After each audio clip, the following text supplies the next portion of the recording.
there, Twisty back, and I saw it. Okay, I saw it loud and clear. My last video wasn't a hit. I'm totally aware of that, and this is not to make excuses for it. I still decided to upload this, and yeah, I published it. That's on me. I can't accept that mistake.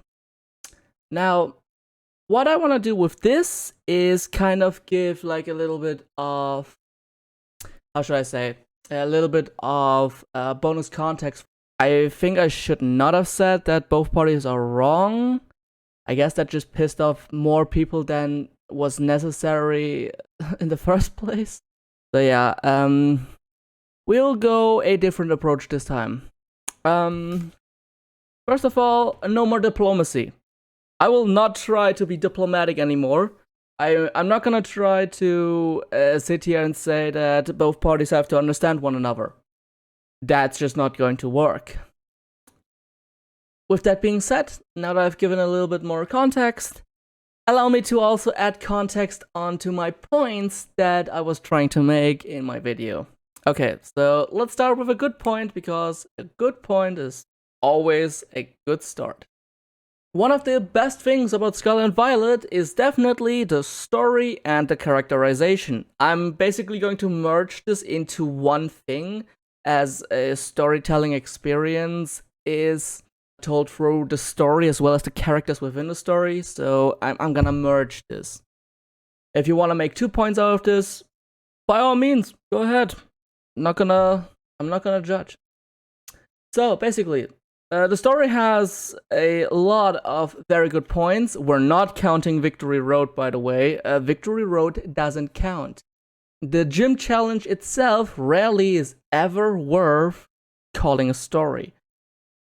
That being said, the 3 different paths that you can take, it was a very, very beautiful thing to see. Also giving a little bit of social criticism, I would say, with Penny's story, because bullying is complete and utter bullshit.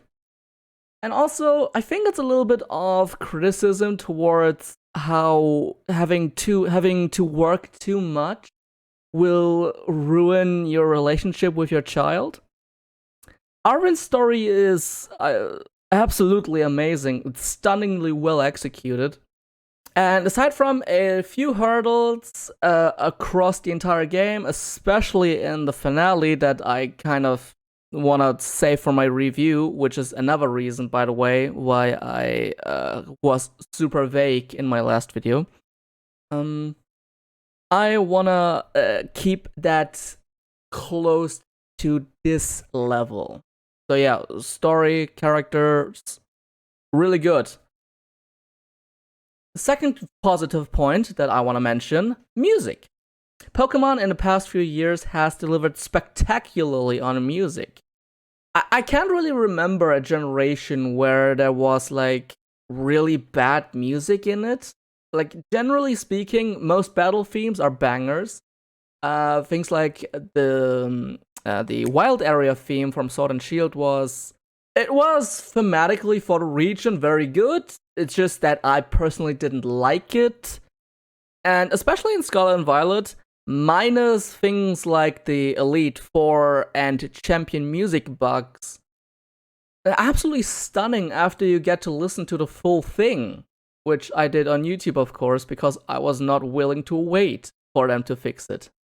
So yeah, overall, a very good collection of music in Scarlet and Violet. Pokemon just delivers. I don't know how they do it. And I don't want to say it's just Toby Fox, because even before Toby Fox, we had things like the Ultra Beast theme, which was really good. I liked it for the few times that I heard it in game. The Zinnia theme is just... It's to this day one of my favorite themes of all times. Like 90% of Generation 5 is just banger.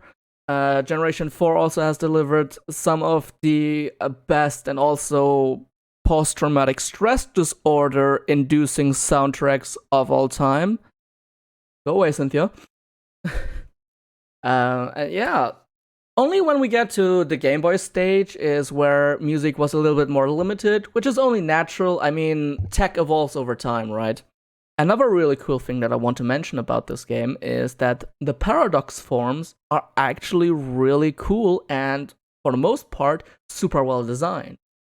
They really do feel like they are either more prehistoric versions that, through Darwinism, have evolved into a certain stage, or it's through the concept of a potential idea of a post apocalyptic Pokemon world where, I don't know, a world of war has taken place and the Pokemon, um, the original organic Pokemon mostly died out, but the people still needed to defend themselves or to wage wars or whatever.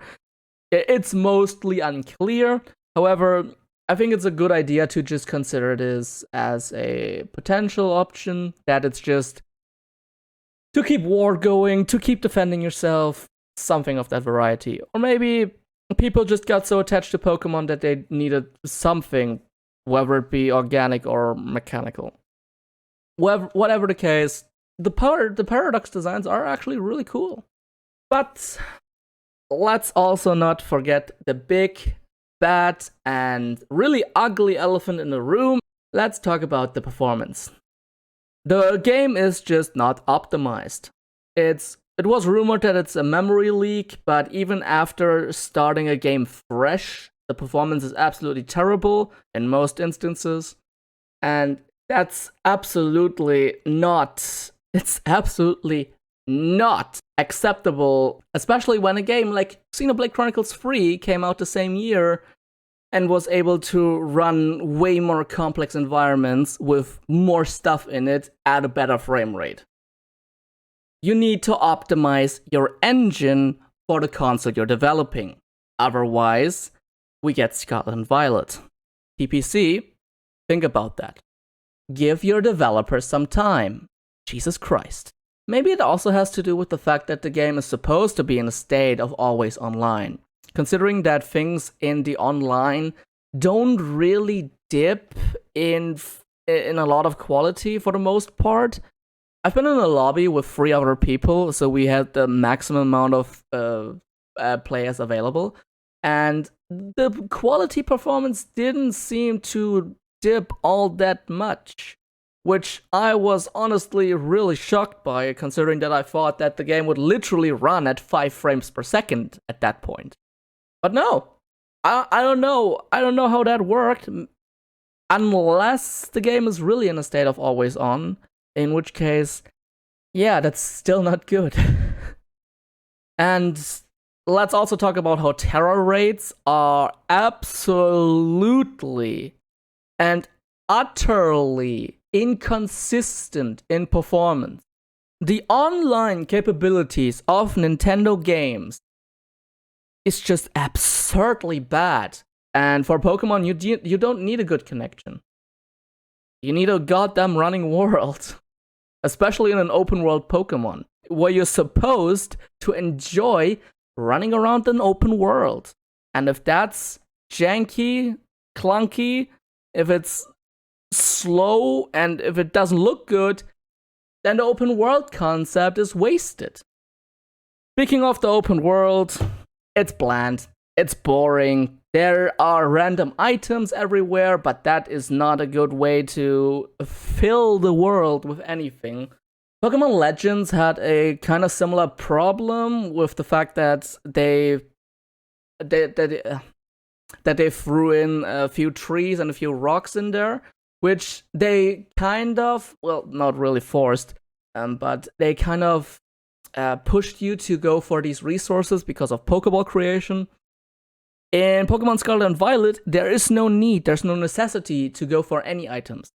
The only things that you may want to go for is the Terrorite crystals. And the slog to walk over to one of those is, well, it's a slog, what can I say? Aside from a few really, really cool shots, which admittedly every Pokemon game in existence has, there really isn't much merit to the open world being the way it is.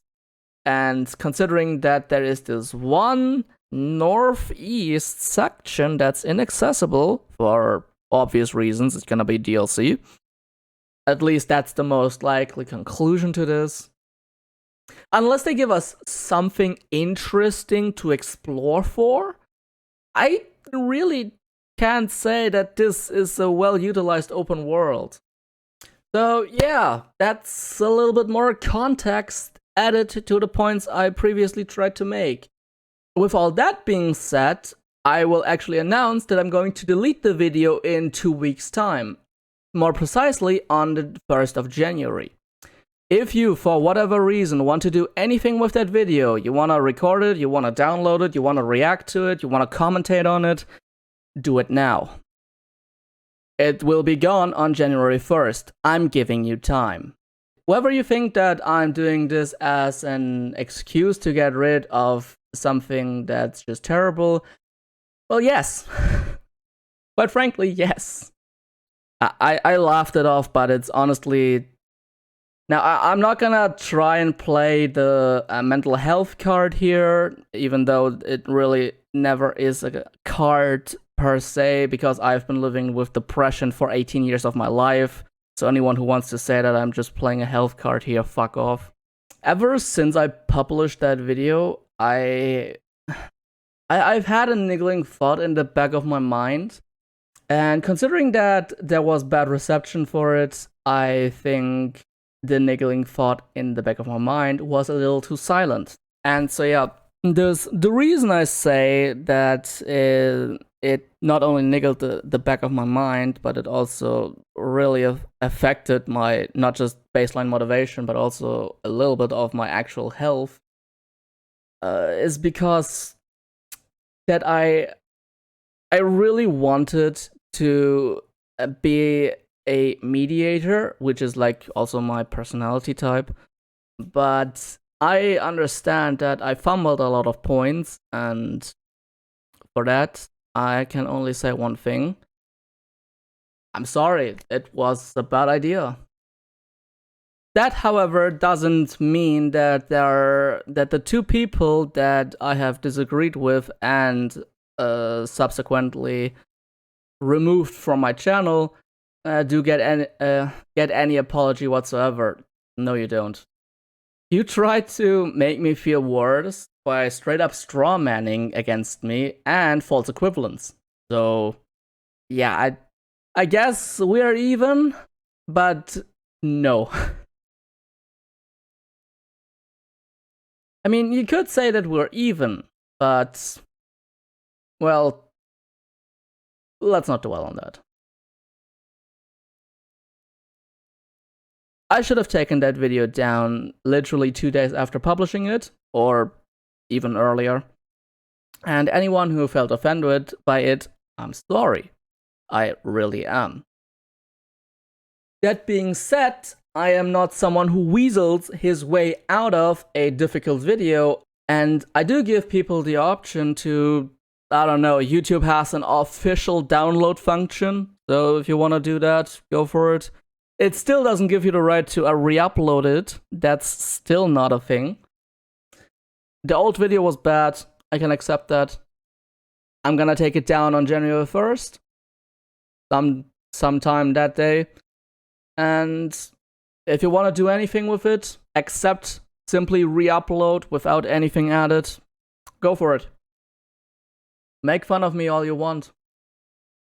Because it was a bad video.